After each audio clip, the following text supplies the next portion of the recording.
시간이 되었으므로 2023년 2월 21일 화요일 아침 예배를 시작하겠습니다. 다 같이 주의 기도로 시작합니다. 하늘에 계신 우리 아버지여, 이름이 거룩히 여김을 받으시오며 나라가 임하시오며 뜻이 하늘에서 이루어진 것 같이 땅에서도 이루어지이다. 오늘 우리에게 일용할 양식을 주시옵고 우리가 우리에게 죄 지은 자를 사하여 준 것 같이 우리 죄를 사하여 주시옵고 우리를 시험에 들게 하지 마시옵고 다만 악에서 구하시옵소서. 나라와 권세와 영광이 아버지께 영원히 있사옵나이다. 아멘. 사랑과 은혜가 풍성하신 하나님 아버지, 하나님의 크신 사랑을 진심으로 감사드립니다. 우리에게 영생을 허락하셔서 하나님의 은혜로 오늘 하루를 살 수 있도록 하여 주심을 진심으로 감사드립니다. 우리가 지금 죽어도 천국에 있을 것임에 우리가 환난 속에서도 힘을 받을 수 있고 우리가 하늘을 소망하며 오늘을 즐겁게 살 수 있습니다. 하나님, 우리가 받은 은혜를 늘 생각하며 하나님의 자녀답게 하늘에 속한 권속답게 반듯하게 살아갈 수 있도록 은총 내려 주시옵소서. 힘들고 지칠 때 하나님 말씀을 붙잡고 일어설 수 있도록 하시고 우리에게 주어진 그 소명을, 책임을 기쁨으로 감당할 수 있도록 은총 내려 주시옵소서. 교회된 자로서 맡겨진 사명을 반듯하게 감당할 수 있도록 하시고 우리가 서 있는 그 자리에서 예수 그리스도의 냄새를 발할 수 있도록 우리의 삶을 강권적으로 주관하여 주시옵소서. 마귀를 만났을 때 예수의 이름으로 물리칠 수 있도록 하시고 성령 충만한 자 되어 하나님을 기쁘시게 하는 삶을 살 수 있도록 우리의 삶을 선도하여 주시옵소서. 우리 성석교회 공동체가 구원의 방주로서 그 역할을 감당할 수 있도록 하시고 믿음의 식구들이, 우리의 지체들이 나고자 되지 아니하도록 끝까지 붙잡아 주시옵소서. 내일부터 이제 사순절이 시작되는데 하나님 함께 하시고 인도하시사 예수 그리스도의 은혜 안에서 우리의 삶을 성찰하고 예수 그리스도의 돌아가심과 부활을 생각하며 우리가 어떻게 살아가야 할지 다시 한번 마음을 재정비하는 시간을 간직할 수 있도록 도와주시옵소서. 심시련 약한 자들에게 함께 하셔서 하나님의 뜻을 받들고 그 과정에서 열매 맺는 체험을 할 수 있도록 하시고 저들이 육신적으로 나약하고 그리고 심적으로 쇠약한 가운데 있사오니 하나님께서 긍휼, 은혜를 베풀어 주시사 저들이 다시 독수리의 날갯짓을 할 수 있도록 영육의 강건함을 허락하여 주시옵소서. 우리의 자녀들에게 함께 하시사 솔로몬의 지혜, 아브라함의 믿음을 허락하시고 이 땅에서 살아갈 때에 하나님을 찾으며 하나님을 의지하고 하나님의 주권을 받드는 자들이 될 수 있도록 저들의 삶을 끝까지 주관하여 주시옵소서. 모든 말씀 예수 그리스도의 이름 받들어 감사하며 기도드렸사옵나이다. 아멘.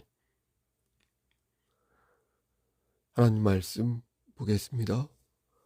요한계시록 7장 1절에서 8절 말씀입니다. 요한계시록 7장 1절에서 8절 말씀 405쪽입니다. 이 일 후에 내가 내 천사가 땅 내 모퉁이에 선 것을 보니 땅의 사방에 바람을 붙잡아 바람으로 하여금 땅에나 바다에나 각종 나무에 불지 못하게 하더라. 또 보매 다른 천사가 살아계신 하나님의 인을 가지고 해돋는 데로부터 올라와서 땅과 바다를 해롭게 할 권세를 받은 네 천사를 향하여 큰 소리로 외쳐 이르되 우리가 우리 하나님의 종들의 이마에 인치기까지 땅이나 바다나 나무들을 해하지 말라 하더라. 내가 인침을 받은 자의 수를 들으니 이스라엘 자손의 각 지파 중에서 인침을 받은 자들이 14만 4천이니 유다 지파 중에 인침을 받은 자가 1만 2천이요 로벤 지파 중에 1만 2천이요 갓 지파 중에 1만 2천이요 아셀 지파 중에 1만 2천이요 납달리 지파 중에 1만 2천이요 므낫세 지파 중에 1만 2천이요 시므온 지파 중에 1만 2천이요 레위 지파 중에 1만 2천이요 이사갈 지파 중에 1만 2천이요 8절 스불론 지파 중에 1만 2천이요 요셉 지파 중에 1만 2천이요 베냐민 지파 중에 인침을 받은 자가 1만 2천이라. 아멘. 하나님 이 말씀을 들어 사용하여 주시옵소서. 예수 그리스도인 받들어 감사하며 기도드렸사옵나이다. 아멘. 가끔 신천지와 여호와 증인이 뭐가 다르냐는 질문을 받습니다. 제가 그 내용을 늘 머릿속으로 기억하고 있는 것이 아니기에 오늘은 그들의 차이점과 문제점을 간략하게 언급하면서 오늘 말씀을 전하도록 하겠습니다. 우선 그들이 섬기는 교주가 다릅니다. 여호와 증인은 찰스 러셀이라는 사람이고요. 신천지는 여러분 잘 아시는 것처럼 이만희 씨입니다. 우리는 이만희 씨를 교주라고 부르지만 저들은 총회장이라고 부릅니다. 이렇게 신천지와 여호와 증인은 그들이 따르는 교주의 정체가 다릅니다. 또 한 가지 다른 것이 있는데요. 그것은 성경을 그릇되게 바라보는 여러 견해가 있지만 오늘은 그 중에서 하나인 오늘 본문에 관한 해석이 다르다는 것입니다. 바로 14만 4천 명에 관한 해석입니다. 먼저 신천지와 여호와 증인이 동일하게 말하는 것부터 말씀드리겠습니다. 그들은 14만 4천 명을 문자적으로 이해합니다. 그러니까 숫자 그대로 14만 4천 명이라고 이해합니다. 근데 여호와 증인은 14만 4천 명을 여호와 증인의 신도로만 생각하는 반면에 신천지는 이걸 좀 확대 이해하는 것에 차이가 있습니다. 즉 여호와 증인은 자신의 신도 14만 4천 명 외에는 더 이상 하나님의 백성이 없어서 이 숫자가 채워지면 하나님의 심판이 있을 것이라고 가르치거든요.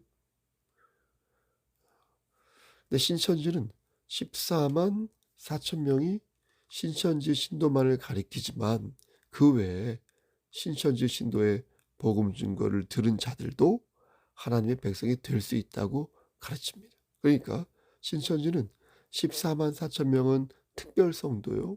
자신들에게 복음을 들은 자는 일반 성도로서 이렇게 구별이 된다는 것이죠. 근데 똑같이 하나님의 백성이긴 한데요. 이게 바로 14만 4천 명에 대한 여호와 증인과 신천지의 차이입니다. 물론 그 밖에도 여러 문제가 있습니다. 여호와 증인 같은 경우는 지옥의 존재를 믿지 않습니다. 그들은 말합니다. 종말은 있지만 지옥은 없다. 그러면서 여호와 증인은 재림 날짜를 정하여서 심판날에 올 것인데 제가 기억하기로는 1914년에 재림 예수가 왔다라고 주장이 있었던 것으로 그렇게 주장한 적이 있었던 것으로 알고 있습니다. 신천지는 이만희 씨를 예수 그리스도가 보낸 사자라고 말하면서 이만희 씨를 믿어야 구원을 얻는다고 가르칩니다. 근데 여러분 좀 이상하지 않습니까? 이만희 씨를 예수 그리스도가 보낸 사자라고 가르치거든요. 근데 이만희 씨를 믿어야 구원을 얻는다고 가르친다는 겁니다. 그들의 주장이 매우 헷갈리고 이상한 것입니다. 이만희 씨를 예수 그리스도가 보낸 사자라고 말함. 그런데 이만희를 믿어야 구원을 받는다. 예수 그리스도가 보낸 사자라고 하면 예수님을 믿어야 하지 왜 이만희를 믿어야 한다고 말하는 것인지 이게 논리적으로 앞뒤가 안 맞는 것입니다. 차라리 솔직히 자신이 예수라고 말하든가 아니면 자신은 예수가 아니고 예수가 보낸 사자이기 때문에 자신을 믿어서 구원을 받는 것이 아니라고 말하든가 해야 하는데 말은 예수가 보낸 사자라 말해놓고서 자신을 믿어야 구원을 받는다고 말하니 이게 무슨 해괴망측한 말인지 이거야말로 마귀의 괴율이라고밖에 말할 수 없는 것입니다. 그렇게밖에 볼 수 없는 것입니다. 여러분 그렇지 않습니까? 그래서 많은 목사님들이 이만희 씨를 둘 중에 하나라고 말합니다. 미친 사람이거나 아니면 거짓 복음을 전하는 사꾼. 몰라서 그런 거라면 돌봄이 필요한 사람이겠죠. 근데 알고도 그러는 것이라면 하나님 말씀으로 볼 때 이거야말로 희대의 사기꾼이요 협작꾼, 마귀의 괴열에 놀아나거나 주도하는 자다. 이렇게 볼 수 있는 것입니다. 이 상황에서 우리가 꼭 기억해야 할 말씀이 있는데요. 여러분 그것은 바로 사도행전 4장 12절 말씀이 되겠습니다. 다른 이로서는 구원을 받을 수 없나니 천하 사람 중에 구원을 받을 만한 다른 이름을 우리에게 주신 일이 없음이라 하였더라. 아멘.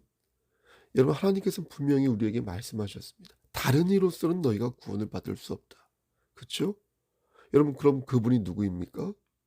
요한복음 3장 16절 말씀에 그분이 어떤 분인지 분명히 말씀하고 있지 않습니까? 하나님이 세상을 이처럼 사랑하사 독생자를 주셨으니 이는 그를 믿는 자마다 멸망하지 않고 영생을 얻게 하려 하심이라. 그분은 오직 누구입니까? 예수 그리스도라는 것이에요. 예수 그리스도. 예수 그리스도만이 우리를 구원하실 수 있고 예수 그리스도만이 우리를 살리실 수 있다는 것입니다. 다른 복음은 없다는 것입니다. 어떤 사람이 너희를 교란하여 그리스도의 복음을 변하게 하려 하는데 그런 자는 저주를 받을 것이다. 설령 그가 하늘로부터 온 천사라 할지라도 우리가 너희에게 전한 예수 그리스도의 복음 외에 다른 복음을 전하면 그는 반드시 저주를 받을 것이다. 라고 갈라디아서 1장 7절과 8절에서 여러분 말씀하고 있지 않습니까? 다른 복음을 전하면 저주를 받는다고요. 그러므로 우리는 오직 예수, 오직 믿음만이 우리를 구원하여 준다는 사실을 기억하여서 여러분 절대 이단들의 획책에 미혹되지 말아야겠습니다. 오늘 본문 7장은 은혜와 안도의 말씀이라고 저는 생각합니다. 왜냐하면 7장 말씀은 이 7장 말씀은 심판 직전에 일어난 말씀이기 때문입니다. 7봉인이 있는데요. 이 7봉인이 이렇게 다 떼어지면 하나님의 심판이 일어나게 됩니다. 6장 17절까지의 말씀이 6개의 봉인을 떼고 난 후의 말씀이라면 이제 하나가 남은 거예요. 하나 남은 봉인을 이 떼려고 하는 순간 오늘 말씀 7장의 사건이 일어나게 된다. 벌어지게 되는 것입니다. 그래서 6장 17절 말씀을 보면 그들의 진노의 큰 날이 이르렀으니 누가 능히 서리요 하더라. 그렇죠? 이렇게 하신 것입니다. 그리고 7장 1절 말씀을 보면 이 일 후에 내가 내 천사가 땅 내 모퉁이에 선 것을 보니 땅의 사방에 바람을 붙잡아 바람으로 하여금 땅에나 바다에나 각종 나무에 불지 못하게 하더라. 이렇게 하시면서 심판 직전에 내 천사가 바람을 붙잡고 있는 상태에서 2절 말씀 보니까 한 천사가 와서 내 천사를 향하여 큰 소리로 외치고 있다는 것입니다. 다시 말해서 내 천사가 4명의 천사가 이렇게 얘기할 수 있겠죠. 내 천사가 심판을 하려는데 그때 하나님의 뜻을 붙잡고 한 천사가 와서 그것을 잠시 중단케 하였다는 것입니다. 그러면서 말하기를 3절을 보니까요. 이르되 우리가 우리 하나님의 종들의 이마에 인치기까지 땅이나 바다나 나무들을 해하지 말라 하더라.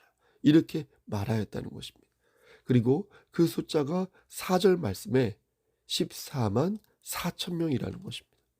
이마에 인을 이렇게 친다는 것은요, 그 인을 받은 자가 하나님의 백성으로 살아남게 되었다는 것입니다.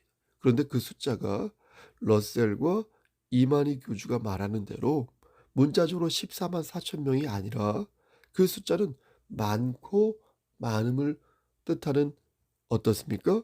상징적인 숫자라는 것입니다. 5절부터 9절까지의 말씀은 총 12지파에서 나온 1만 2천 명의 사람들을 이렇게 쭉 말씀하는데, 그렇게 1만 2천 명 곱하기 12를 하니까 14만 4천 명이 되었다는 것입니다. 만약 14만 4천 명을 여러분 문자 그대로 이해한다면 그 무리는 반드시 어떻습니까? 12지파 안에서 나와야 할 거 아니겠습니까? 그렇죠? 하지만 12지파는 이미 없어진 지 오래거든요. 그렇지 않습니까? 이스라엘 당시에도요, 유다 지파 외에는요, 모두 사라지고 말았습니다. 14만 4천 명을 문자 그대로 볼 거라면 이 12지파도 문자 그대로 보아야 할 것인데, 정작 12지파는 상징적인 지파로 보고 있다는 것입니다. 그렇죠? 따라서 14만 4천 명을 문자적으로 보는 것은 논리적으로 말이 안 되는 것입니다. 어떤 것은 상징적으로 보고 어떤 것은 문자적으로 본다는 것은 자기 논리를 주장하기 위해서 마음대로 성경을 그냥 해석하는 것이죠. 여러분 그렇지 않습니까? 또한 이것은 하나님과의 속성과도 부합하지 않습니다. 여러분 듣고 계신 거죠? 14만 4천 명을 문자적으로 그대로 이해하면 여러분 그동안 구원받은 사람들이 이게 전부라는 것인데, 이미 구약시대에 어른만 60만 명이 가나안 땅에 들어갔음을 볼 때 이미 14만 4천 명을 한참이나 웃돈 백성들이 구원을 받은 것입니다. 그렇다면 구약 사람들은 여러분 구원을 받지 못했다는 것입니까? 그게 아니지 않습니까? 또 베드로후서 3장 9절 말씀을 보면 하나님께서 오래 참으시는 이유가 나와 있는데요. 그 이유가 바로 아무도 멸망하지 아니하고 다 회개하기에 이르기를 원하기 때문이다 라고 말씀하는데, 그동안 14만 4천 명만 구원하였다면 하나님께서는 이렇게 말씀하실 필요가 없는 것입니다. 만약 14만 4천 명만을 구원하셨다면 그동안 하나님께서는 한 입 가지고 두말한 것이며 우리를 위해 기다리고 또 기다리신다고 하신 말씀이 거짓이 되고 마는 것입니다. 따라서 14만 4천 명이라는 이 숫자는 거듭 말씀드리지만 여러분 상징적인 숫자, 상징적인 숫자, 상징적인 숫자인 것이지 결국 문자적인 숫자가 아닌 것입니다. 하나님의 자비로우신 속성과 말씀에 입각해 볼 때 이 말씀을 문자적으로 받아들이는 것은 결코 성경적인 해석이 아닌 것입니다. 사실 관건은 14만 4천 명의 숫자에 있지 않습니다. 많은 이단들이 이 말씀을 기만하여 자신의 교주를 받드는데 활용하고 있다는 것이 저는 문제라고 생각합니다. 여러분 어린 양은 오직 예수 그리스도이시지 이만희 씨가 될 수 없습니다. 예? 통일교회 한학자가 될 수 없어요. 여호와 증인의 러셀이 될 수 없어요. 하나님의 교회 안상호 씨가 될 수 없어요. 지금 말씀을 전하는 저 성령구가 될 수 없어요. 그러므로 오직 주 예수 그리스도만이 우리의 구세주 되심을 여러분 꼭 믿으시기를 기억하시기를 한 번 더 간절히 소원합니다. 우리는 하나님의 은혜로 구원을 받을 것입니다. 아무리 세상이 어지럽고 강팍하다 하여도 우리는 하나님의 은혜로 결국 구원을 받게 될 것입니다. 여러분 이단에 속지 마십시오. 그들의 거짓된 가르침에 미혹되지 마십시오. 오직 예수 안에서 참다운 믿음과 참다운 신앙만을 간직하십시오.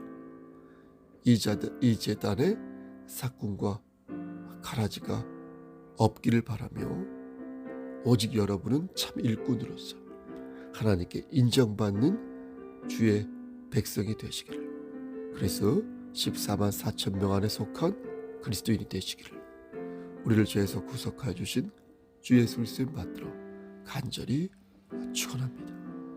아멘.